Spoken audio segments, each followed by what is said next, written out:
Welcome back to another episode of Who Should You Choose, the video series where I go through the prior videos, questions, and comments. We will go through all of the comments. Again, guys, don't forget you can watch live when we record this every morning, Monday through Friday on twitch.tv/nosleeves12. I go live by 10 a.m. We also do the NHL recap every morning where we watch all of the prior night's game highlights to see what's going on around the NHL. So make sure you tune in that. And then again in the afternoon as well, if you're someone who, works and needs something to pass the time, twitch.tv/nosleeves12. I go live by 2 p.m. in the afternoon as well, especially today when there is week 2 of the Off the Charts event. So make sure you come hang out and check that out. Today's questions, we'll start first with Ryan. He says, hey, Sleeves, do you think that Team of the Year will have limited value this year? I normally would save all of my fodder and make 2 to 3 Team of the Year players, but it doesn't seem like this year they are awarding the great players with game breakers or Team of the Week cards. Judging by the lack of updates for the Captain X Factors and holograms, will these Team of the Years not upgrade like in years past? So every year, Team of the Year cards don't receive regular upgrades, right? It's based on when EA gives out cards, right? Which is always sucks for the player base. So the last few years, it's been less and less. Like I remember it was basically like they would find a way to make every Team of the Year card go up +1 every month. Regardless if they didn't get a card, they'd give like what we call a charity card, where it's just a random event card. This year of progression, the thing is with holograms and the captain cards, we haven't really gotten to a place where like one of the captain I mean, I guess Nylander and Kucherov probably could have received a game breaker card at this point, but we're still kind of like we haven't gotten overalls to come out yet that's higher than what already is there. Like for the holograms, I think 85s are the highest, or 86s, right? So even if it's an MSP, it's 86 overall. So we really won't see upgrades for a little while. Again, I think that you should be able to make 1 or 2 Team of the Year players, and then that's it. You don't need to make them all. Team of the Year is it's a crazy investment, and they are good cards, but you're missing out on the rest of the game, and then those cards are just locked in your lineup, and you're at the mercy of EA upgrading them or not. Hey, Slaves from the UK. First of all, where's the hat? Yeah, yesterday was a rare non-hat day. Quick question. I built Jabo. As you said, he's a solid card, but my issue is I have Sanheim, Fantasy, Char, and Heiskanen on defense, and with cover athlete Makar and Jamie Drysdale. Should I have built Subban instead, or should I look at dropping Jabo in place of one of my left D? What are your thoughts? Give you great work, buddy. So this is the hard part. I said in my ranking video of the off the charts player items when it comes to Jabo that a lot of people are going to be in the situation where they had Sanheim, they went with Heiskanen first, and they've made Chara. To be honest, I probably wouldn't have made Jabo. I think that he's better than Heiskanen currently, and he's probably better than Chara. Maybe not if you know how to use Chara correctly. But the issue is that like it's the value, right? So if you spent, 1 million coins in value making Heiskanen, to not have him in your lineup, that's such a waste, because that means that there's a 1 million coin card not in your lineup at another position. So it's not a mistake, but you're going to lose a very, very good card. I don't know if you should have made Subban or just wait for week 2, but this was the situation where I probably wouldn't have made. I probably would have went with Crosby. Not really a question, but I want to know if anyone has experienced the same goalie faults so far. I've noticed when you shoot mid-high glove side or mid-high blocker, the goalie throws out an animation that either misses it completely, or for the blocker specifically, gets a piece of it and it bounces off the bottom side of the blocker and ends. Super frustrating losing games with dozens of goalies having the same issue. PS, love the content. This is a goal that I've seen happen a lot, especially with Gold Heat Seeker. And my next No Money Spent video, I'm going to show you guys that Heat Seeker might be one of the most insane abilities right now, but there's just so few players that have Gold Heat Seeker. Parayko and Sanheim highlight that. But I'm wondering if it's because we're all using low-rated goaltenders, and ratings do matter. So how a rating will work is if someone is using shoots up high, their glove high, like their glove high stat determines how like fast pixel by pixel and frame by frame your goalie can move. So even though they're gigantic or maybe they're not, it still matters. And I'm wondering if people, we're getting to the point where some of the cards have attributes that are just high enough where they're just clean beating a low rated goalie. So it's something to keep in mind. Hey, Saves, huge fan. Love to watch your videos while I play my moments. Makes doing the moments easier on my sanity. Just wondering your opinion on a forward playing on defense on the power play. I use a forward on defense, then I put the D on the wing to replace him so there isn't an energy imbalance. That's all. Again, love the videos. Thank you for the great work. So I mean, I guess it really doesn't matter because what I say is keep your forward lines together and defense lines together. That way, when the penalty or power play is done, you can put it out and your lines aren't all messed up, right? Because energy has been such an issue so far, right?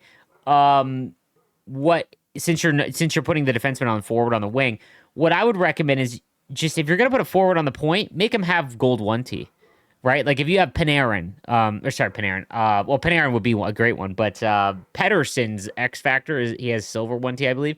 You could throw him on the point. I would justify that, but for the most part, it doesn't really matter forward or defense. Hey Slaves, is it worth it if you can afford example Crosby 86 around 400K on the market to buy him straight up rather than craft his card and upgrade it via coins? I already upgrading J-Bo with tokens from objectives, moments, etc. Guess it depends when I will resell him if I can make half my coins back or not. Yeah, like it's gonna be a while before Crosby tanks to around 200,000 coins in value. Remember, the progression is going up like +1 every 5 weeks. It's not even every month, it seems. So I think if you can, it looks like what I didn't anticipate. And again, this year's all new, so everything is going to be a learning curve in terms of the market and how it works. But when the fantasy event ended, everything tanked and went back to what it was before the fantasy event. So the supernatural MSPs, they were going for like 900,000 coins. And I was like, oh man, so now we're back to not being able to afford MSPs because there's no reason to buy it for that price, right? But now they've tanked back to 400K, which is roughly what the cover athlete was, which is great because you can test out new cards for 400K and be fine. Obviously not everyone has that many coins, but that was kind of the good part of the market being what it was that you could at least, you had an abundance of coins, so you could try out cards because they weren't unhinged prices. But I would probably buy Crosby instead of making them, unless you had a ton of untradeable stuff, and like you can really get the price down a lot.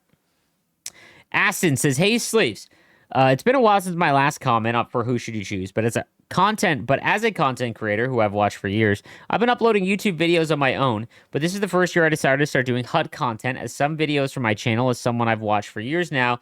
I would love some tips on what to specifically focus on HUT.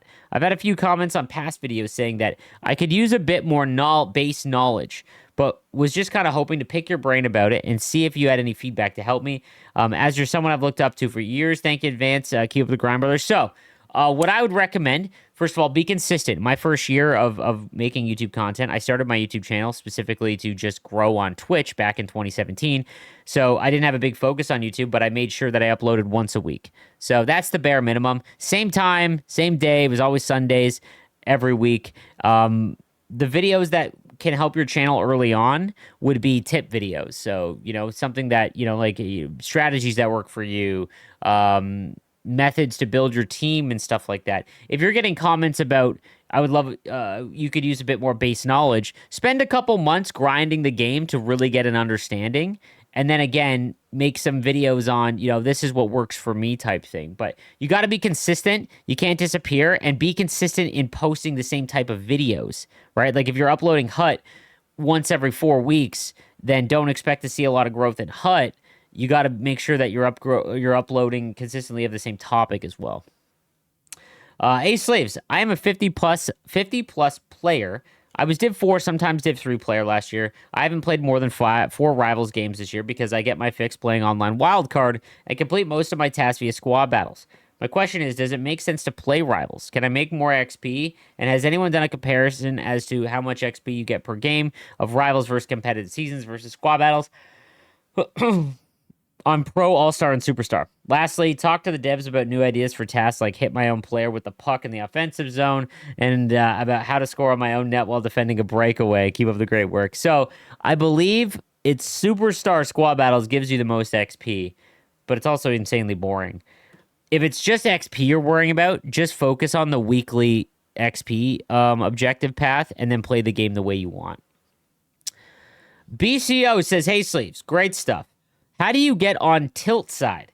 I play my own 82 season-long season in Rivals. 82 games played. Had 400 plus more shots than opponent, but I'm just over 500% win rate. It seems like I never get easy goals." All right, well, first of all, the fact that you do like 82 game seasons is actually hilarious and kind of a fun idea, and that you track like how many shots you add compared to your opponent. Love that. It's spreadsheet hockey right there, fellas. Rivals is designed to make you go 500. Once you play enough games and you hit your placement where you should be, you are matching up against players that are exactly the same skill level as you. It is designed to make you win 5 games, lose 5 games. You've got to fundamentally change the way you play. Just shooting more is not a strategy that is going to lead to more wins. You're getting more pucks on net, but you can shoot from the outside all you want if you're not actually changing the way that you score or some of the set plays that you're doing. You're not going to see any improvement in terms of wins. Yo, sleeps, hope all is well with the family. I have a question about making the star of the month, Nico. Is he worth it? I already have Rob Brindamore, Sackett, Crosby at 84, and Giroux at 82. I'm hoping week 2 off the charts events had some good cards. So Nico is a good card. He's not worth it to make. I would rather just buy him for like 300-400K off the marketplace. Ace Slaves, do you think that the Series 2 X Factors will have higher attributes and overall than Series 1? I'm a new player this year and just curious. So this is completely new. We have no idea how it's going to work. I would assume that that they'd be higher rated overall probably. But maybe that means they're more expensive. I don't know. Because obviously the lower rated ones to upgrade the captains we have now, it requires tokens. So if you're making a card that's already higher overall, do they include the cost of the token as well? Like, I don't know. Hey, Slaves, love your content. You're the pillar of the Hut community. Any reason Nico's X Factor didn't upgrade with his new 86 card? So, unfortunately, base X Factors, the 8 that require you to trade in for the 4 captain cards, they do not unlock upgrade tiers. They are what they are the whole year. Hey, Saves, played my first few Hut Champs games this weekend, so I'm not sure how the reward system works. I landed 12 wins, and from what I understood, I should be getting an 85 rated Danny Heatley card and whatever else is in there. I haven't gotten sent my rewards. At first, I thought the rewards might get sent out later in the week, but that was until I went up against an opponent with 85 Danny Heatley. So my question is, do you know if EA give out Champs cards or Champs rewards to different players at different times? All you got to do, it's not explained. You go to the Hut Champs button and then hold L2.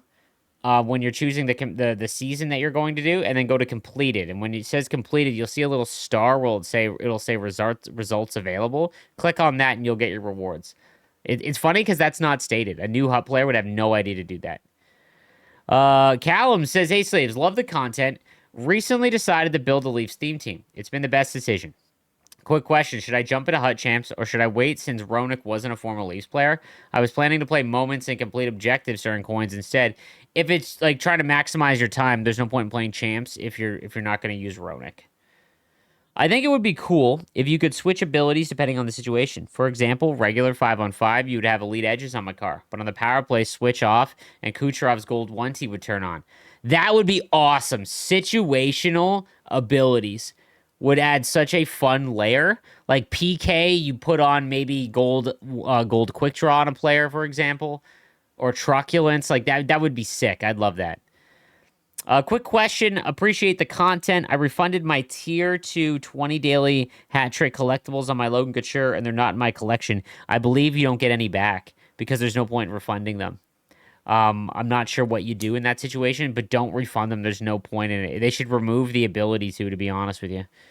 Bonjour from Quebec City. What are the requirements going to be in terms of overall for the next gen event MSPs by your understanding? So I would guess the next gen event, which I think is the next event, which I can't wait for. Hopefully, we're 100% getting a Macklin Celebrini MSP. It would be 86s. And then in December, we'll get 87 MSPs and so on and so forth. They also, for anyone that was wondering about the daily collectibles, if they're not in your collection, I'm not sure, but they should just automatically go into there. Someone in my chat just reminded me. Hey, Slaves, just curious, what is your favorite year for Hut? Personally, I loved NHL 20. I miss grinding the game so much. Great question. NHL 21 was the best I've ever been at the game. Almost qualified for GWC. And it changed my life in terms of numbers. It was when I had my boom, or whatever you want to call it. So that one's always going to have a near and dear place in my heart. 22's content was the game that introduced the under 20, the 22 under 22 event. And that was the event that allowed us to get power up MSPs, where instead of just throwing our entire collection in for the maxed overall MSP, you got a low overall and you could upgrade at your own time. And that was fantastic. So 22's content, I think, was in terms of like Hut overall was like probably my favorite, I think. I don't know. It's hard to remember back in the day. I didn't play Hut. Well, by the way, I didn't play Hut until NHL 18. I only played Versus and World of Shell. Did anybody else's controller vibration setting magically turn off on the last patch? I checked my settings and it's still on, but it's clearly off when playing games. I know most people, sleeves included, play vibration off, but I personally like the feedback from getting big hits and slap shots. Any solutions? If you're using an Edge controller, it might be that you have to actually go into the controller settings. Other than that, I'm really not sure. It does look like someone replied here saying that someone reached out on the forums and it was added back into the game. I don't know. Yeah, the patch kind of broke it because I turned it off and it actually turned on for me. Hi, Sleeves. Have you noticed a lot of MSP goes +1 speed in the last 3 tiers? Always, never in the first upgrade. I got that with Chara and Crosby. Yeah, I'm not sure. I'm not sure if they're just like messing around with each overall and it's not just blanket 0.5. It's on purpose, but it's been very weird in that sense. Afternoon from Boston, Sleeves. I'm early, so hoping this one gets to you. I'm just wondering if you miss having a God Squad. Obviously, no money spent is fantastic, but just curious if you miss also having that God Squad to play with. Also, I enjoy the Who Should You Choose series. I know past years your cap is at 15 minutes, but I like the dialogue you have going about gameplay and hockey in general. Keep up the great content. The early 50s guys look forward to it. I appreciate that, man. Do I miss having a God Squad? I miss not being... So, like, the one thing that I hate is when I do like rankings of cards at MSPs where I haven't been able to use them. But unfortunately, because I'm no money spent, I can't use them all to try them out. I could buy them, and I'm starting to do that. I did that in the Cover Athlete event. I bought them and I just tried them out because I had enough coins, right? But because the MSP got so expensive, I couldn't. I miss using the best cards. It was always fun, but it got very boring. It was very boring. It's so much more rewarding playing no money spent. Ace Sleeves. I had Chara at only 83 when the event was over. Ended up breaking him down, made J-Bo instead. Awful decision or no? No, I think J Bowmeister low-key is just as good as Chara if you have shutdown on him. The thing with Chara is if you don't know how to use him, he's probably not going to be that effective impactful for you. You might as well. But Chara, for me, in my opinion, is still the best defenseman in the game. It's just his reach. Like, players have to adjust what they're doing when they try to break into the zone against you. But, you know, you still have Chara, so you could rebuild them. I don't actually know you can't. You could with coins, but I don't know. I don't think it's an awful decision, but, you know, I personally wouldn't have done that. Hey, Sleeves, I've been free to play this year, and I've dumped everything into McDavid. Even missed out on fantasy. Wow. Who would be the 2 captains you would keep? Also, I think this is the best year for free-to-play players. They just need to invest a lot of time to grab all the scraps they throw you. Yeah, like, I think it is very easy to be no money spent this year in the sense that you're not getting a chase card, which stinks, or it's going to take forever. But everyone's teams are so closely rated in overall because the progression's so slow, and they give you a free card every week that's usable, like Dubois, for example, or a Hut Champs one. So I can agree with that free to play is easy, and especially because you get given so many coins, so that allows freedom for like free to play theme teams as well. The 2 captains I would keep because there's been so many good defensemen. I would probably go Kucherov for sure, and then the other one would just be my favorite. I'd probably go Nylander. I don't know. I might go my 2 forwards. Like Heiskanen, there's probably a lot of players that Heiskanen is replaceable if you have J-Bo, Sanheim, and Chara, which a lot of people do, right? For example. So, I don't know. That one's tough. Last question here. It says, Slaves, I hope everything is well. I know you don't like lineup questions as much. Hey, I'm all good with getting lineup questions, guys. It's just like when you put your entire team in there and then it's like what to do next. It's like those are the ones that's like, hey, give me a couple options. I have 800,000 coins, and I have pretty much all the big boy MSPs except Hollows and McDavid. I'm really far from making McDavid. That's what I'm chasing. Even if I buy cards in the auction house, they won't even make my team, so I can't try out new cards. Love the streams, keep with the videos. I mean, if you have 800,000 coins and, like, the 86 Natchez isn't making your team, that's pretty crazy, especially if you don't have any of the chase cards. But what I would do... Again, like, I would try out MSPs that you wouldn't normally try. So, like, try out Subban, you know? Those are the ones that I would look out for. Like try ones randomly that you normally wouldn't. That's what gave me a lot of satisfaction like earlier on. And the market has crashed pretty hard in terms of MSP pricing. So that's what I would take a look at doing. That's going to do it for this episode of Who Should You Choose, guys. Thank you guys again for watching. We'll be back on Monday, unless I decide to do one on the weekend. Maybe not. I don't know. Hope you're at Champs runs and everything goes well. And I will see you next episode. Have a good one.